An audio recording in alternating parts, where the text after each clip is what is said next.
Hello, my divinities. Welcome, welcome.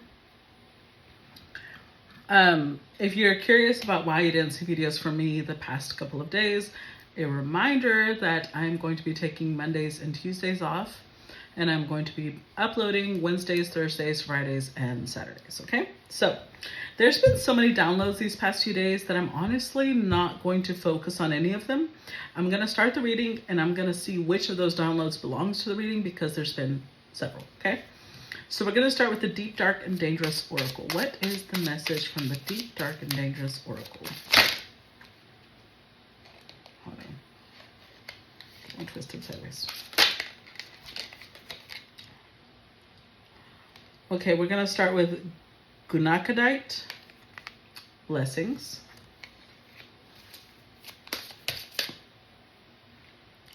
Gratification, Sphinx.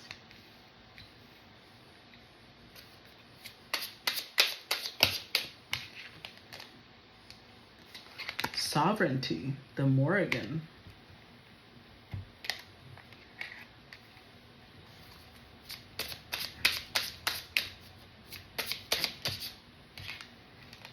And choice, Valkyrie.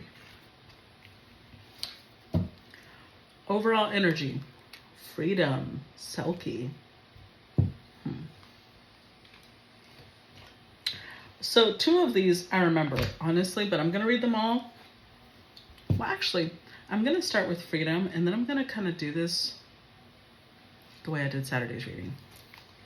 So the freedom one, actually, no, I don't have to. Let's read it. Okay. It might have extra information as usual.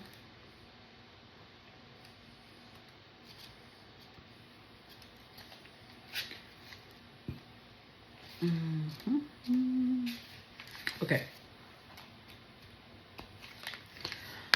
So the Silkie says you can only pretend for so long. Before you must find truth again. Seek authenticity. Containing yourself in a form that is not your own is rarely successful long term. Find what sets you free. Acknowledge your inner truth. Be aware someone may be deceiving you under false pretense. Because the Silkies were, the legend that comes with Silkies is women that could, you know, when they came on land, they would shed their seal skin and turn into beautiful women.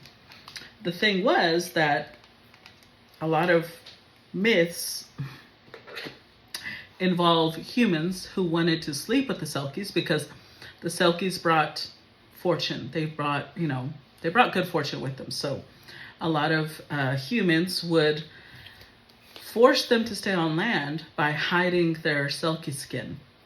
And, you know, that wasn't really their place. It wasn't their home to begin with. So that could go, on one hand, it could represent somebody who is being forced to fit into a certain social circle or group. Or on the other hand, it could represent somebody who is, you know, being deceived. Someone who, you know, someone is hiding something from you because they don't want you to go. So let's see. Let's start. I noticed the theme is very dark today because I was also drawn to the Royo Dark Tarot. 10 of Cups.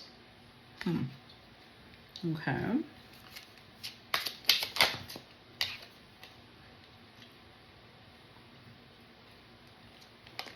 With the Lovers.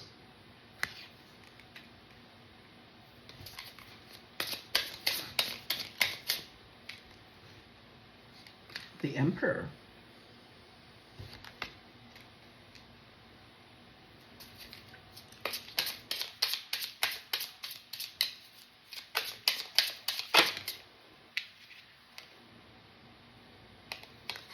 And the Four of Wands. Oh, that is so strange because these cards are like super positive.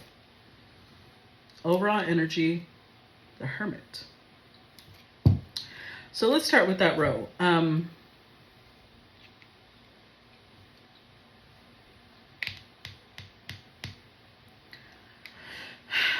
This could mean a couple of things.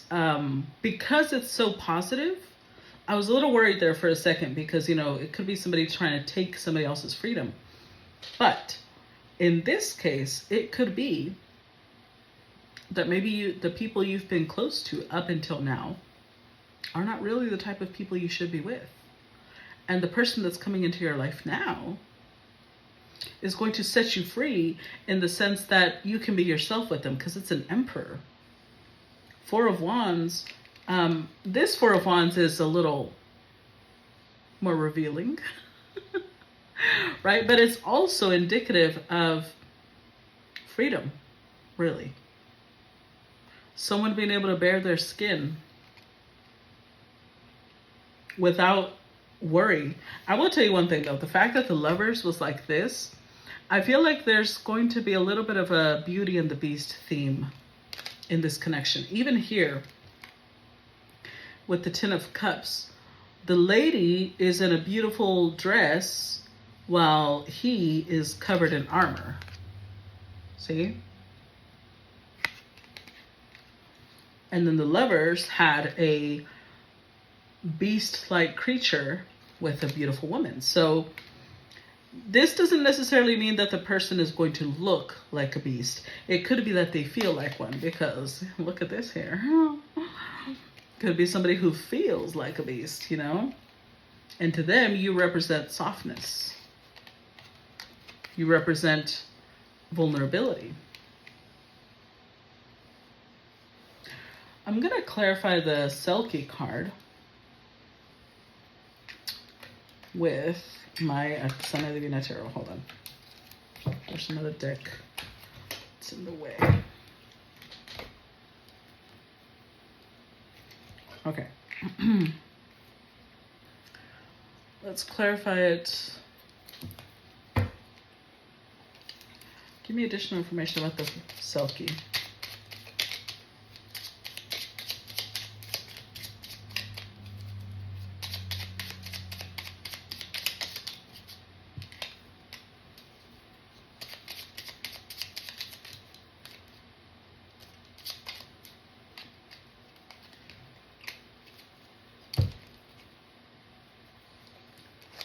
Overall energy, Nine of Goblets, Pisces, Jupiter.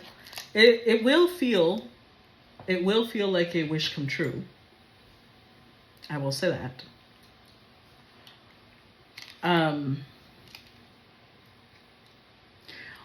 It could also be, and again, I haven't looked at the full reading yet, but it could also be that maybe this feels like a fantastic relationship, but you might have to sacrifice certain things. And I say that because we've got the Five of Spears, Aries, Mercury. It will be challenging on some level. And because it's a collective, the details are always going to be a little, you know, but there is a challenge. With the arrow, okay, pick it up. Sagittarius, Mars. Something about this connection, and keep in mind when I say connection, it doesn't have to be romantic. This could be a business offer. But something about this connection not only will be challenging, but Sagittarius, Mars, you're going to have to learn something. Because Sagittarius rules the 9th house of higher learning. So you're either going to have to learn extra skills. You might have to learn a different type of philosophy. But look, with the gold coin, Taurus, Mars, whatever it is solid. I will tell you that. So for some of you, it may be a relationship. Maybe this is somebody from a different religion, from a different country. Let's look at the next, the blessings one. Gadite. I could be saying that wrong, right? So don't quote me on it.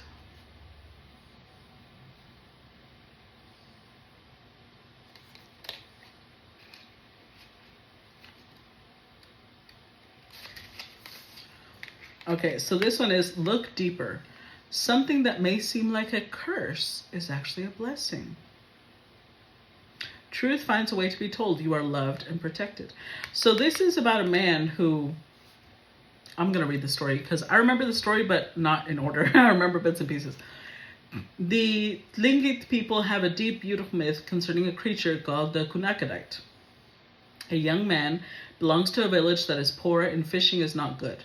There is little to eat. He lives with his wife and mother-in-law, the latter who thinks him lazy. One night he is walking along the beach looking for food, and in the quick coming darkness he sees a sea monster close to shore. The monster steps upon the shore and the young man captures and kills it. He skins the creature thinking that the meat may be useful, but has the urge to try on the monster's skin. The skin melds with his skin and he delves deep into the ocean as the monster called the Gadite. He finds swimming as the monster through the sea invigorating. He sees and learns about another world. Just before dawn, he returns, removes the skin, and goes back to the village. He is amazed at what has just happened. That night, he has an idea. He will become the Gadite again and look for fish. He puts the skin on, becomes the monster, and easily catches a huge salmon. He returns to his human self, hides the skin, and brings the fat fish back to the village, and they are all happy. And so each night he becomes the Gadite and brings more food home before dawn. Sometimes a seal, sometimes even a small whale. He tells his wife eventually of his secret just in case something happens to him, and so she knows where he goes at night. Some stories say the other sea creatures, such as whales, realized his deception and killed him for it. Others say he simply drowned. But one morning the Gadite is found dead on the shore. By this stage the village is prosperous again and all are fed. None think him lazy. And so the young man's spirit returns to the ocean, which he truly loved. His wife would sometimes see his spirit as the Gadite, and when she does, great prosperity comes to the village. It is said that if you see the monster, you too will be blessed with great fortune. You know what's wild about this? This is like the inversion of the Silkie. The Silkie story is about women who had seals who had the ability to transform into human women. This is a male who transformed into a giant sea monster. But that wasn't his true nature. So there is something there. Okay, both of those stories, there is something here about being in an environment where you are forced to wear a skin that is not your own. You are in a place that is not your natural habitat. We'll clarify in a little bit. Let's look at gratification, Sphinx.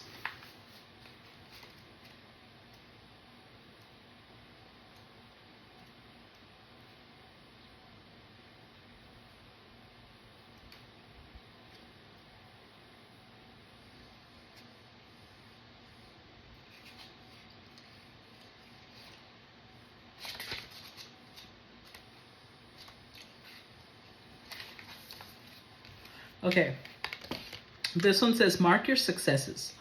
Use your intellect, be wise, and as such, know that you can't know it all. Be curious. You don't always need to expect to receive something immediately. Take your time to do things well.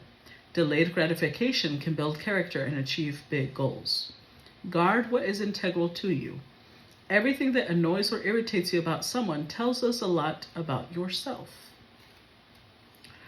The mythos of the Sphinx carries right through the ancient world of Greece, Egypt, and Asia. Her appearance, though, doesn't change much and features the head of a human, falcon, cat, or sheep, and the body of a lion with the wings of a falcon. In the Greek myth, the Sphinx, a child of Typhon, is female and intelligent, yet deadly. She will slay anyone not able to answer her riddles. In Egypt, the Sphinx has the head of a man and was considered benevolent and protective, guarding entrances to important buildings like temples. The famous Great Sphinx of Giza in Egypt is the image most people know of the Sphinx, and in this case, unusually, the features of the Sphinx face appear to be that of the pharaoh Khafre. We unfortunately have no reliable archaeological evidence of why this may be so, or even any evidence concerning the erection of such a prominent statue, so this is a mystery for now. In Southeast Asia, the man lions that often sit at the doorways of temple are said to take away the sins of visiting devotees and to protect them while they pray. Perhaps the most famous myth regarding the Sphinx is the Greek version, which is the story of the deathly riddles. The Sphinx guards the entrance to the great city of Thebes and only lets travelers through if they answer correctly. Then, later, she begins to strangle and devour anyone who does not know the answer. People are wary about entering at all, and the Sphinx is gratified at being fed so many people who simply do not pass her test. The riddle is this: which creature has one voice and yet becomes 4-footed and 2-footed and 3-footed? Eventually, it is Oedipus who manages to work out the answer. Man who crawls on all fours as a baby, then walks on 2 feet as an adult, and then uses a walking stick in an old age. The Sphinx is outraged and decides to ask him a second riddle, knowing full well that if he fails, she will kill him. There are 2 sisters. One gives birth to the other, and she in turn gives birth to the first. Who are the 2 sisters? Oedipus takes his time but answers day and night. He is correct and is not killed. Shamed and devastated that she has no gratification and no hope for recovering her reputation, the Sphinx throws herself from the high rocks and perishes. Wow, dramatic much? Okay. The first story is so odd because it's literally the inversion of the Silkie. But what they have in common is that you're in an environment where you are not, it's not your home. And then the Sphinx, let's see, because that could either indicate one, it could indicate trusting yourself to know the answers that people may not expect you to know.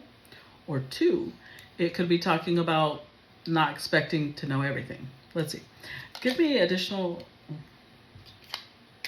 information about the Gadite.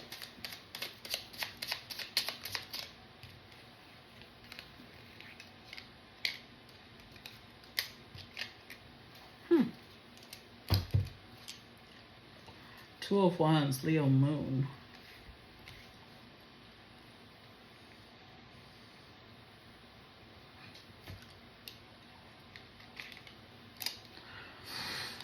Two of Wands, Leo Moon with the 6 of Daggers, Gemini Chiron.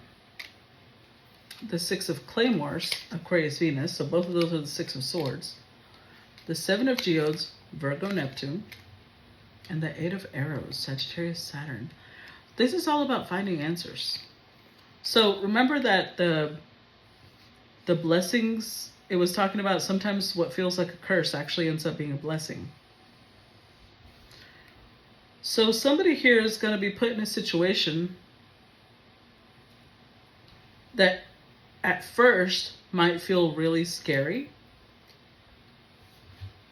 Like imagine either one, having your freedom taken from you in some way, or 2, being put in a role where you're not really used to.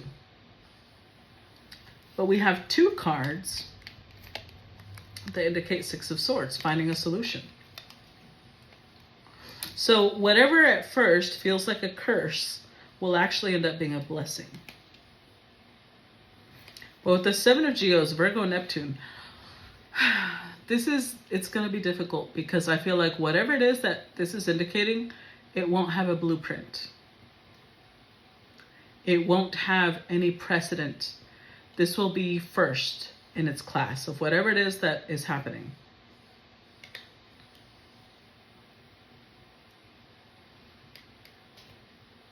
With the 8 of Arrows, there's nobody to teach because it's Sagittarius Saturn. There's nobody to teach you. So let's say you're inventing something. Let's say you're inventing a new style of music. You're inventing a new style of healing. Whatever it is that's happening here, there's nobody to teach because this is a whole new arena.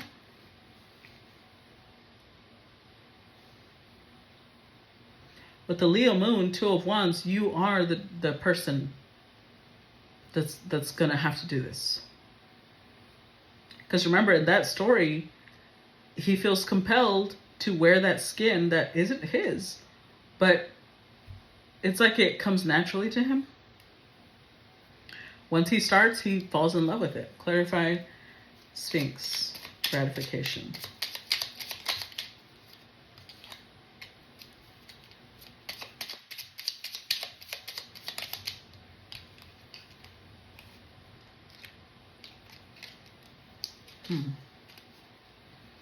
So the overall energy is 9 of Kintsugi, Scorpio, Jupiter. That's the second time we've got the 9 of Cups. But this one, the first one was the Pisces. This one is Scorpio. Whatever this is, it's going to require finding answers, because Scorpio is investigative energy. It's like detective, it's research energy. And then we did get 2 6 of Swords. So it's like a balance here. Because remember, the Sphinx is somebody asking you questions that you may not know the answer to. And being confident, because Leo Moon came out, now we've got Leo Sun as well. We got the 3 of Claymores, Aquarius Mercury, 4 of Gold Coins, Taurus Moon, the Wand, Leo Sun. It's basically saying sometimes you're going to know the answer, sometimes you're not. Sometimes you're going to find the answer and you'll share it, and other times you'll find the answer but you won't. It's very interesting. Because 4 of Gold Coins is keeping something to yourself. Whereas 3 of Claymores, Aquarius Mercury, is someone who usually knows the answer and now they don't. It's 3 of Swords. It hurts them to not know the answer. But with the Wand, Leo Sun, confidence. I actually think that whatever this is,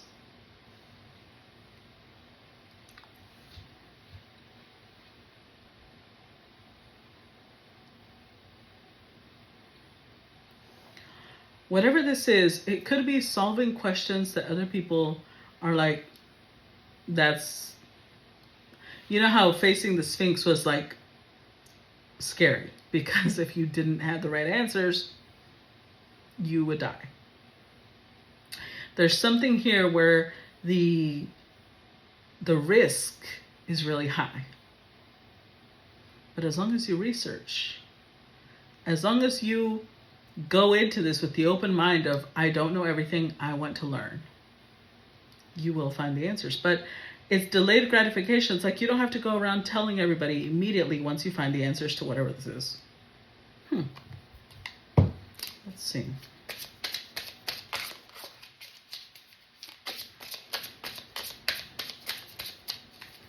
So this doesn't have to be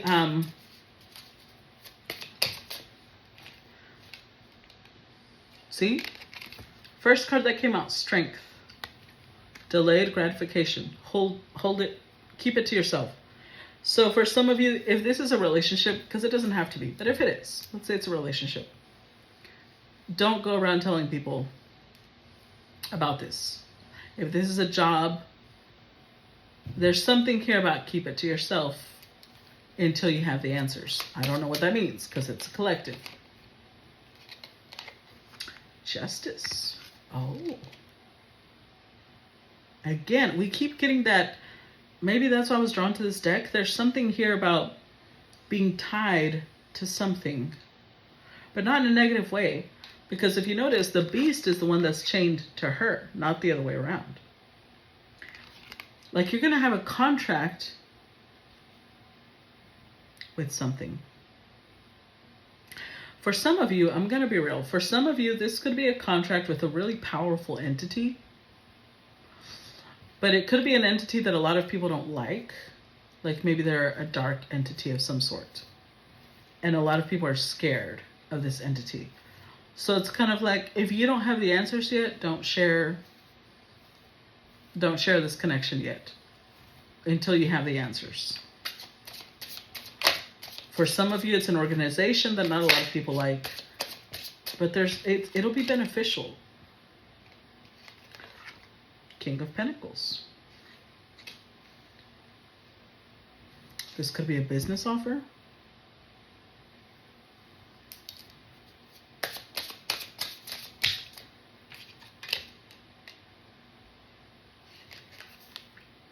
Page of Swords.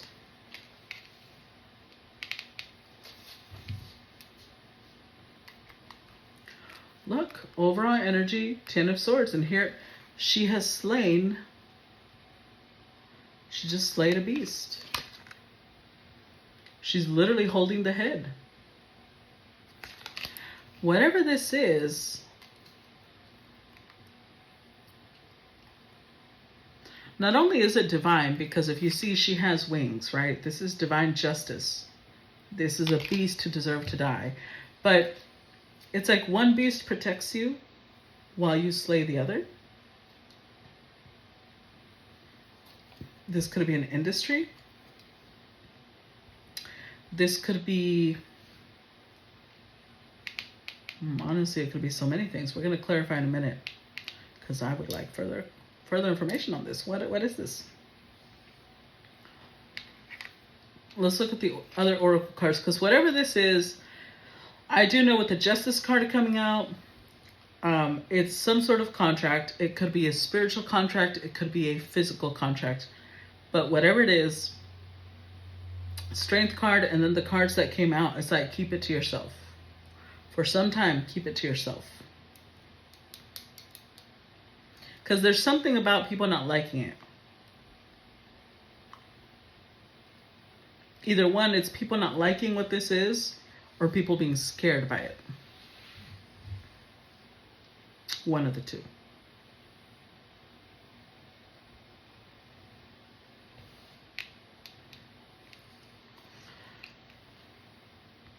It's interesting because the Page of Swords also gives the it gives the impression of somebody is already watching.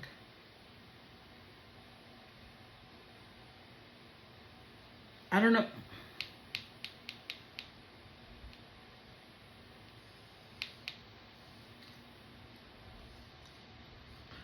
I don't know if the Justice card and the fact that somebody's watching could indicate some,